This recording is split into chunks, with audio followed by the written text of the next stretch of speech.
Sekarang kita akan masuk ke contoh soal, ya. Soal nomor 5 itu dan seterusnya nanti akan berasal dari berbagai sumber. Nah, ini yang dari nomor 5 dan sampai nomor tertentu itu ada berasal dari MenQ chapter 3 dan itu terambil dari quick quiz nomor 1 edisi 9 ya, kodenya seperti ini.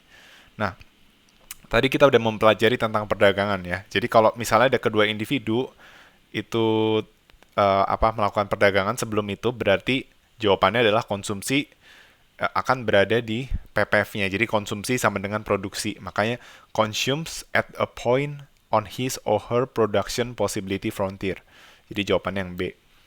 Nah, after Frank and Ruby engage in trade, ya setelah perdagangan berarti konsumsinya lebih besar dari yang diproduksi. Gitu, karena adanya perdagangan. Oke. Okay. Nah, terus sekarang masuk di nomor 7. Ya. In an hour, Matteo can wash two cars or mow one lawn. Jadi dia punya pilihan nyuci mobil. Jadi dengan waktu yang sama sebesar 1 jam dia bisa untuk mencuci dua mobil atau memotong rumput di satu satu lawn itu. Oke. Okay. Sedangkan kalau Sofia itu antara mencuci 3 mobil atau motong rumput di satu lawn. Mana yang memiliki absolute advantage dalam mencuci mobil dan mana yang punya absolute advantage dalam memotong rumput ya. Di sini absolute advantage bisa kita lihat dari apa yang bisa dia lakukan selama 1 jam. Jawabannya kalau dia mencuci mobil, Matteo bisa mencuci 2 mobil. Tapi kalau Sofia itu bisa mencuci 3 mobil. Berarti dengan jam yang sama dia bisa mencuci mobil lebih banyak si Sofia daripada si Matteo. Makanya Sofia punya keunggulan absolut di washing. Tetapi untuk motong rumput, keduanya tidak ada yang unggul secara absolut. Mengapa? Karena sama-sama dalam 1 jam mereka hanya bisa memotong satu lawn itu, ya. Berarti neither in mowing, nggak ada yang punya keunggulan absolut di mowing. Jadi jawaban yang D. Oke. Okay? Tapi kalau bicara tentang comparative advantage di dalam washing mobil, berarti yang memiliki keunggulan si Sofia. Kenapa? Karena Sofia kalau nyuci satu mobil itu mengorbankan sepertiga. Sedangkan Matteo kalau nyuci satu mobil dia harus mengorbankan setengah. Oke, sepertiga itu lebih kecil dari setengah. Berarti Sofia unggul dalam washing. Nah, otomatis kalau Sofia unggul di washing sudah pasti Matteo di mowing. Karena kan inverse-nya aja. Ini kan jadi satu lawn sama dengan 2 cars. Gitu kan. Kalau yang Sofia satu lawn ngorbanin 3 car. Jadi si Matteo lebih lebih sedikit yang dikorbanin. Untuk nyuci mobil dia cuma ngorbanin 2 kalau untuk satu lawn. Kalau Sofia ngorbanin 3 car, maka jawabannya adalah yang opsi B untuk nomor 8. Seperti itu. Nah, sekarang yang nomor 9. Ya, ketika mereka memproduksi secara efisien, lalu mereka melakukan trade yang menguntungkan, yang beneficial dari competitive advantage, maka apa yang terjadi? Karena Matteo punya keunggulan di mowing, maka Matteo yang akan mouse ya, dia yang akan memotong rumput. Tetapi Sofia yang punya keunggulan komparatif dalam mencuci mobil itu akan mencuci lebih banyak. Sehingga Sofia akan mencuci mobil lebih banyak, Matteo akan memotong rumput lebih banyak. Jadi opsi A yang terpilih seperti itu. Oke. Itu berkaitan dengan soal comparative, absolute advantage dan trade. Nah, terus yang nomor 10. Suatu negara itu akan mengimpor barang ya ketika barang di negara lain ini mempunyai comparative advantage. Kan impor itu kenapa? Karena barang di dalam negeri opportunity cost-nya lebih tinggi produksinya daripada di negara lain. Maka dia akan beli di negara lain supaya bisa mendapatkan barang tersebut dengan biaya yang lebih murah seperti itu. Ya. Makanya jawabannya adalah ketika other nation have a comparative advantage. Oke, nah sekarang nomor 11 ya ceritanya di US itu dia bisa dia membutuhkan 10.000 jam 10.000 jam pekerja untuk memproduksi kaos seperti itu, a shirt ya. Sorry, untuk memproduksi aircraft, satu aircraft itu butuh 10.000 jam pekerja. Ya, satu aircraft itu sama dengan 10.000 hours of labor. Tapi kalau untuk t-shirt itu cukup 2 jam labor. Satu shirt itu sama dengan 2 labor. Ini kalau di US. Oke. Kalau di China, satu aircraft itu butuh 40.000 jam ini ya. 40.000 jam pekerja. 40.000 L. Tapi untuk satu shirt itu butuh 4 jam pekerja, ya. Nah, jadi kan apa yang akan dilakukan di trade ya? Bagaimana proses perdagangannya? Maka tadi ya kita melihat apa comparative advantage di tiap negara. Di US untuk produksi aircraft dia cukup ngorbanin 10.000 jam pekerja, sedangkan di China dia harus ngorbanin 40.000 jam pekerja. Berarti udah valid. Yang punya comparative advantage itu adalah si US. Oke. Okay. Nah, ini kebetulan satuannya sama-sama di dalam labor ya, seperti itu. Nah, sedangkan di China sebenarnya ini sorry bukan comparative, ini absolute advantage. Nah, secara absolute advantage US itu unggul ya. Kenapa? Karena jumlah labor yang dipakai untuk produksi aircraft dan shirt itu lebih dikit daripada China. Nah, berarti kita belum bisa menyimpulkan comparative advantage, ini baru absolute. Nah, bagaimana cara membuat, kalau ada soal seperti ini kan soalnya harusnya absolute ya. Bagaimana kita bisa mengubah ke comparative? Caranya adalah kita konversi. Karena kita tahu satu aircraft itu butuh 10.000 jam, sedangkan satu shirt itu 2 jam pekerja, maka kita ubah menjadi satu aircraft. Itu sama dengan 5.000 shirt. Kenapa? Kan satu aircraft 10.000 jam kerja. Nah, bagaimana kalau si shirt ini jadi 10.000 jam? Berarti dikalikan 5.000. Hasilnya satu aircraft itu setara dengan 5.000 kaos. Sedangkan di China, satu aircraft itu 40.000 jam pekerja. Satu shirt itu 4 jam pekerja. Berarti satu aircraft itu setara dengan 10.000 shirt.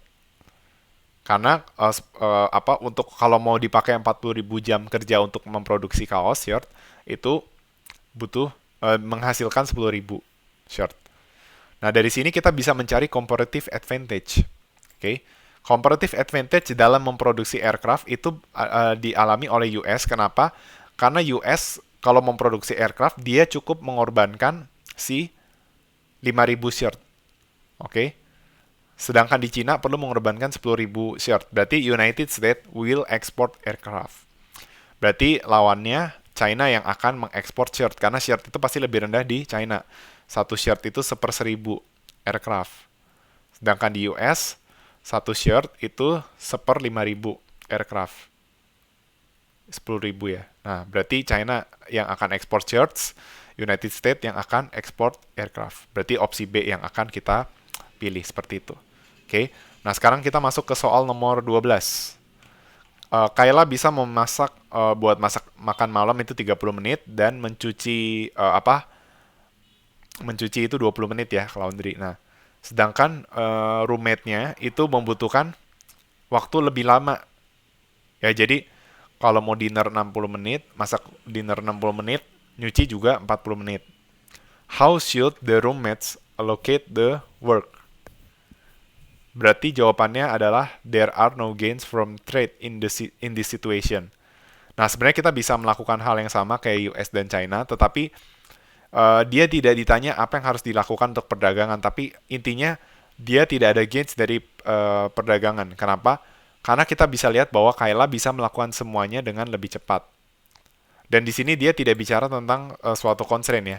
Dia cuma bilang kalau Kayla bisa masak 30 menit, dan kalau laundry itu 20 menit. Sedangkan roommate-nya itu ngelakuin 2 kali lebih lama. Jadi kalau masak 60 menit, laundry 40 menit. Nah, kecuali memang disuruh trade, pada akhirnya nanti kita akan nemu mana yang harus diekspor dan mana yang harus maksudnya mana yang harus dilakukan oleh si Kayla dan roommate-nya. Tetapi di sini kita bisa lihat bahwa tidak ada gains ya. Karena kalau seandainya Kayla cuma nyuci maka laundry-nya dikerjain temennya dan itu lebih lama. Makanya jawabannya adalah there are no gains from trade in this situation. Seperti itu. Itu untuk yang nomor 12 seperti itu. Oke. Nah, eh, sekarang kita lanjut ke soal nomor 13. Nah, soal nomor 13 itu ceritanya ada dua orang, Kristen dan Anna. Mereka tinggal di sebuah kota di dekat pantai, itu di Santa Monica. Dan mereka mengelola small business, membuat wristbands and pot holder, dan menjual barang-barang tersebut di pantai. Nah, di sini kita bisa lihat produksi yang bisa dibuat oleh Kristen dan Anna. Jadi ini sistemnya atau ya. Jadi kalau Kristen memproduksi 15 wristband, berarti dia mengorbankan 3 pot holder. Begitu pula dengan Anna, 12 wristband, dia mengorbankan 2 pot holder. Seperti itu. Nah, opportunity cost-nya gimana? Nah, dari tadi kita udah bicara cara nyari opportunity cost, jadi udah lancar ya. Bikin 15 wristband sama dengan 3 pot holder. Hasilnya, opportunity cost untuk memproduksi satu unit wristband itu adalah 0,2 atau 1 per 5 pot holder. Berbeda dengan pot holder yang opportunity cost-nya 5 wristband. Sedangkan untuk Ana itu berarti 1 per 6. Ya dong, ini 1, ini jadi 1/6. Kan ini kalau mau 1 dikali 1/12. Nah, ini kali 1/12 hasilnya 1/6. Sedangkan untuk memproduksi pot holder itu uh, opportunity cost-nya adalah 6 wristband. Seperti itu. Nah, yang punya comparative advantage dalam memproduksi wristband adalah yang opportunity cost-nya paling rendah, yaitu yang 1/6 pot holder ini, si Anna. Jadi Anna yang punya keunggulan tersebut. Oke. Nah, sekarang ini soal yang belum pernah kalian dapat, tipe soal yang belum pernah dapat ya. Assume that Kristen itu bekerja 20 jam, 20 jam per minggu di bisnis, sedangkan Kristen itu punya bisnis sendiri, tapi ya ceritanya Kristen punya bisnis sendiri. Nah, sekarang disuruh bikin possible combination untuk pot holder dan wristband yang akan diproduksi sama Kristen, begitu pula dengan anak. Gitu. Jadi ceritanya mereka kerjanya bisanya 20 jam. Apa yang terjadi kalau mereka produksi sendiri masing-masing? Jadi nggak ada perdagangan. Jadi si Kristen nggak akan jual barangnya ke Ana, begitu pula Ana. Jadi pokoknya mereka produksi sendiri-sendiri. Apa yang akan terjadi? Nah, pertama-tama kita tahu ya PPF itu terdiri dari produksi, ceritanya wristband itu X, pot holder itu Y, ya.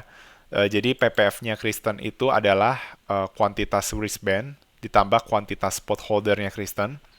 Sedangkan PPF-nya Ana itu kuantitinya si wristband sama pot holdernya Ana juga. Nah, nantinya kuantiti total untuk wristband itu adalah kuantiti wristband yang diproduksi Kristen dan kuantiti wristbands yang diproduksi Ana. Sedangkan kuantiti pot holder total juga sama ya. Total dari Kristen dan Ana. Oke. Nah, kita tahu bahwa tadi ya dari informasi ini dia akan produksi 15 wristband or 3 pot holder. Maka PPF-nya menjadi seperti ini untuk Kristen. 15 X Kristen ditambah 3Y Kristen. X Kristen itu artinya nantinya jumlah jam yang akan dialokasikan.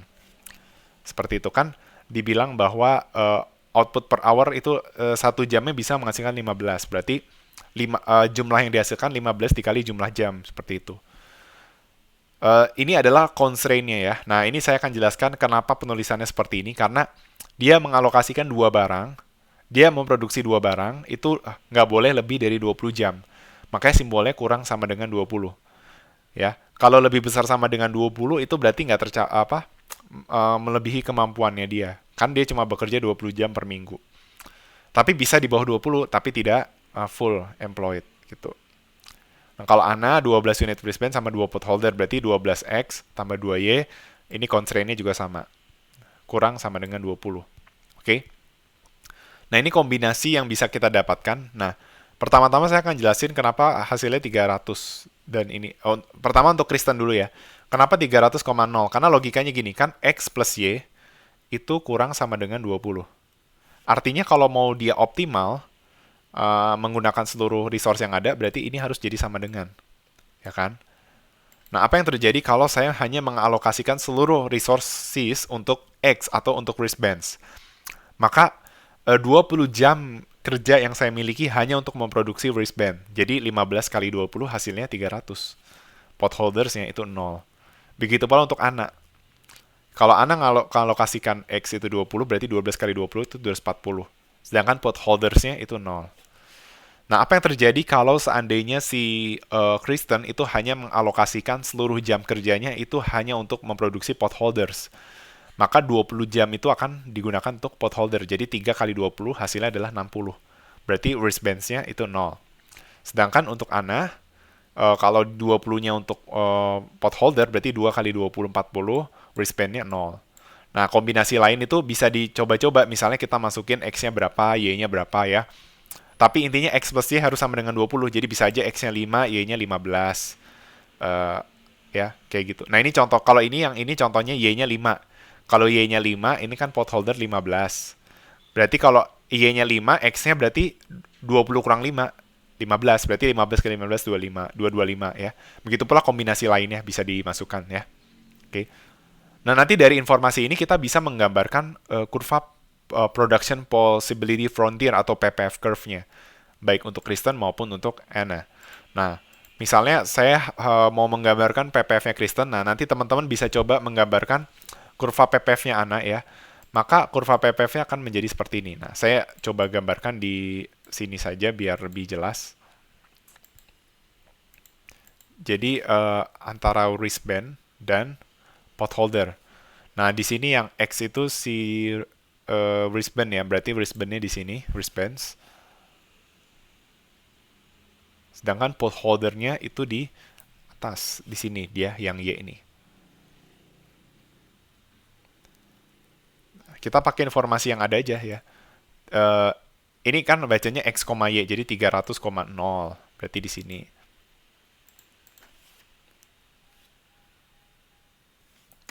300 wristband. Terus 225,15.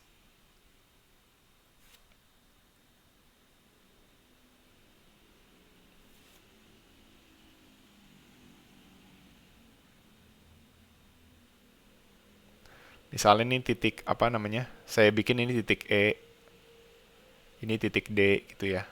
Terus uh, uh, jadi ini saya yang jelasin cara gambar kurvanya ya. Jadi kalau sekarang 150,30 berarti di sini.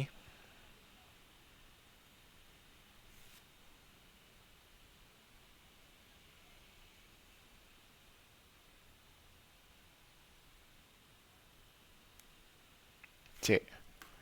Terus 75 sama 45.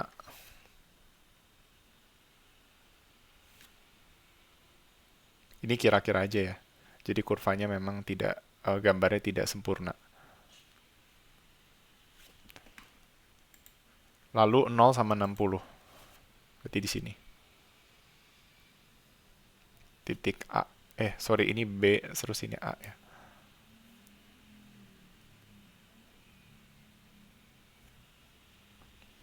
Nanti kurvanya akan menjadi seperti ini.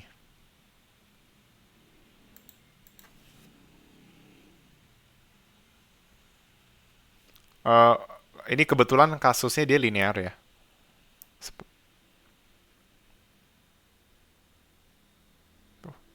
Ini adalah PPF. Tapi nanti bentuknya itu umumnya bukan linear, tapi begini. Gitu. Kebetulan ini linear kasusnya ya. Jadi cara gambar kurva PPF kayak gitu. Jadi teman-teman bisa coba untuk menggambarkan kurva PPF-nya anak ya, seperti itu. Oke. Nah, sekarang kasusnya apa yang terjadi jika Kristen dan Anna melakukan hal yang sama, yaitu memproduksi kedua barang dengan alokasi jam yang waktu yang sama. Jadi uh, kan dia punya waktu 20 jam. Dia ceritanya mau bagi waktu sama rata, baik untuk memproduksi wristbands atau potholder. Jadi sama-sama 10 jam. Maka apa yang terjadi? Ya udah, tadi kita udah punya informasi ya, kuantitas yang bisa dihasilkan. Masukin aja 10 10 10. Nah, nanti hasilnya Kristen itu bisa memproduksi 150 wristbands dan 30 potholder, sedangkan Anna itu 120 wristbands dan 20 potholders. Maka total produksinya adalah 270 unit wristbands dan 50 unit potholders. Seperti itu. Oke. Nah, sekarang yang E, ini kasus kalau ceritanya mereka mengalokasikan resource-nya sama rata gitu ya. Dalam hal ini jam kerja. Kan ceritanya cuma labor doang, nggak capitalnya nggak diasumsikan ada, ya cuma labor. Nah, sekarang yang E, suppose that Anna spend all 20 hours of her time on wristbands. Jadi semua semua waktu yang dia punya untuk bekerja selama 20 jam itu hanya untuk memproduksi wristband. Sedangkan Kristen itu mengalokasikan 17 jam untuk potholders dan 3 jam untuk wristbands. How many of each item would be produced? Yang akan diproduksi masing-masing berapa? Maka kita tinggal ganti aja X dan Y-nya ya. Kristen 3 untuk X-nya, Y-nya 17. Kalau Ana, X-nya 20, Y-nya 0 karena dia tidak mengalokasikan waktu sama sekali untuk produksi potholder. Maka hasilnya Kristen itu 45 unit wristband dan 51 unit potholders, sedangkan Ana 240 unit wristband dan 0 unit potholders. Dan kita bisa lihat kuantitinya itu meningkat ya. Dua-duanya meningkat. Nah, ini yang disebut trade can gains dari trade ya. Totalnya jadi lebih tinggi ya. Total produksinya ya. Dari 270 jadi 285, dari 50 ke 51. Seperti itu. Sorry, ini belum bicara perdagangan ya, tapi ceritanya alokasinya ini membuat total produksi lebih tinggi.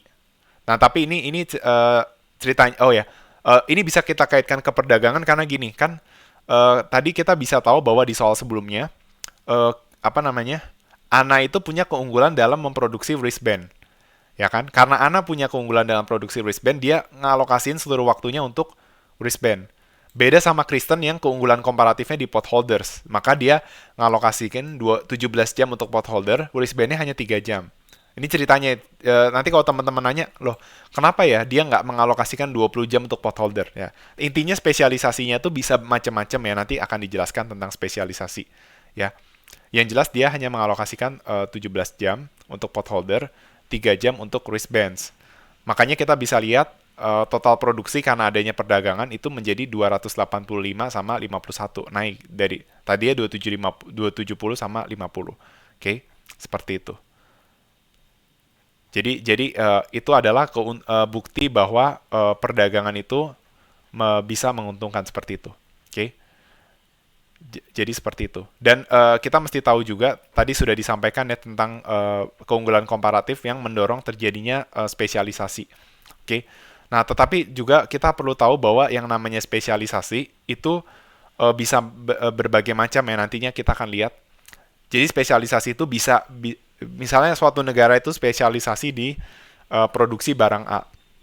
Kalau di kasus soal, bisa aja dia hanya menggunakan seluruh resource untuk memproduksi barang A, tapi ada kasus di mana dia bukan mengalokasikan untuk barang A aja, tapi untuk B juga. Tapi bedanya A-nya jadi lebih banyak dari sebelumnya.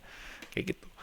Oke, nah sekarang yang F nih. Ceritanya wristband-nya itu $1, potholders 5,5 per satu unitnya. Nah, intinya mereka tuh apa ya? Mereka harus ngalokasiin gimana supaya mencapai maksimum joint revenue. Seperti itu. Apa yang harus dilakukan supaya total revenue-nya itu maksimum? Seperti itu. Oke, sebenarnya maksimum revenue belum tentu profit maksimum, tapi konteksnya kita maksimum revenue ya, bukan profit maksimum di sini.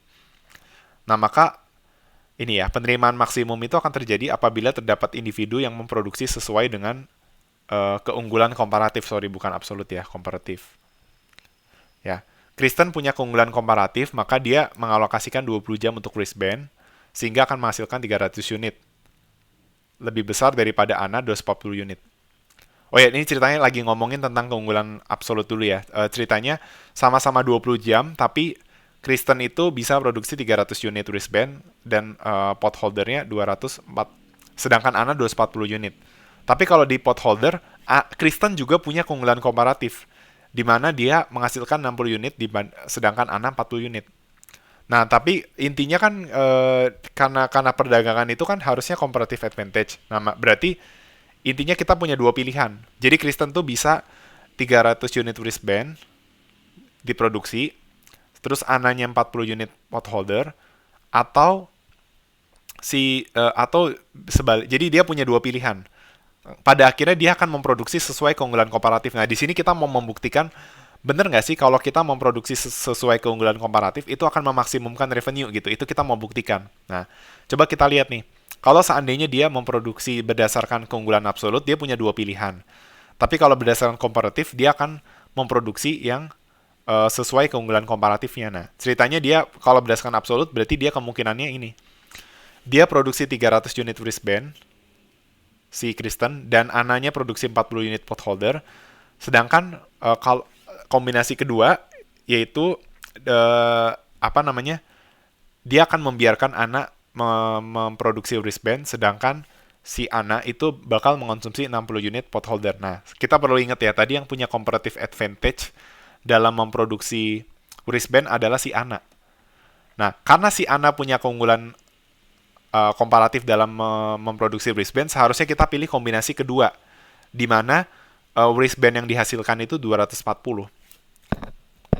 Kan kalau Kristen yang memproduksi wristband, itu jadinya 240 unit, bukan 300.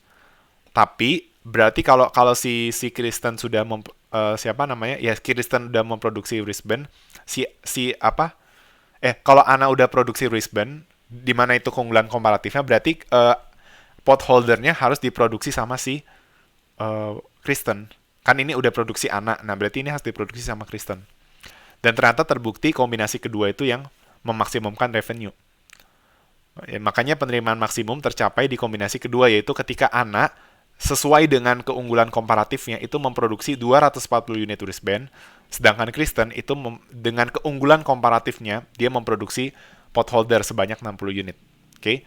Jadi ini bukti bahwa kalau seandainya dia melakukan perdagangan dengan memproduksi sesuai spesialisasinya yaitu keunggulan komparatif, terbukti bahwa revenue yang dihasilkan lebih maksimum ketimbang mereka tidak sesuai dengan keunggulan komparatifnya seperti itu. Oke. Jadi lagi-lagi perdagangan itu berdasarkan keunggulan komparatif. Oke. Sekian dari penjelasan saya. Terima kasih atas perhatiannya.